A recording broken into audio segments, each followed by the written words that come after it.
talon, la plante des pieds, les genoux, le nombril. Avec notre service et l'aide d'une douzaine d'éducateurs sportifs, l'association Sport Thérapie, nous avons mis en place des programmes de sport santé, notamment pour les patients douloureux chroniques et pour les patients atteints de fibromyalgie plus particulièrement, avec une recherche en cours.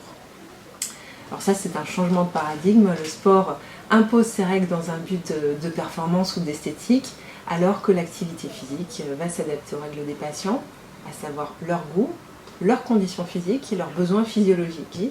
On s'est aperçu donc dès le 4e mois qu'on a une amélioration significative de la qualité de vie des patients. On a une amélioration aussi des fonctions physiques, ça c'était prévisible. On a une diminution des scores de dépression dès le 6e mois.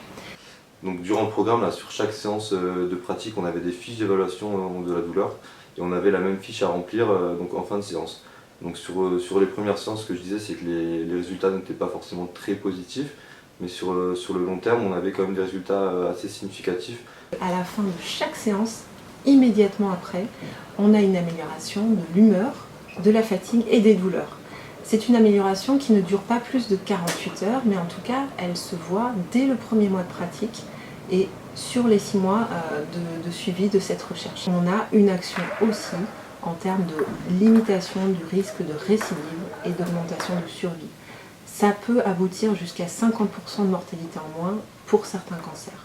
Que pour tout le monde, pratiquer régulièrement de l'activité physique de façon à obtenir 150 minutes par semaine en 2 à 3 fois minimum dans la semaine permet de réduire le risque d'apparition de la plupart des cancers. On a les dernières données scientifiques qui ont parlé de 13 cancers dont l'apparition réduirait par cette pratique régulière d'activité physique, sauf le mélanome, puisque le mélanome, en fait, on le retrouve quand on pratique de l'activité physique, mais ce n'est pas à cause de l'activité physique, c'est à cause de l'exposition solaire non protégée.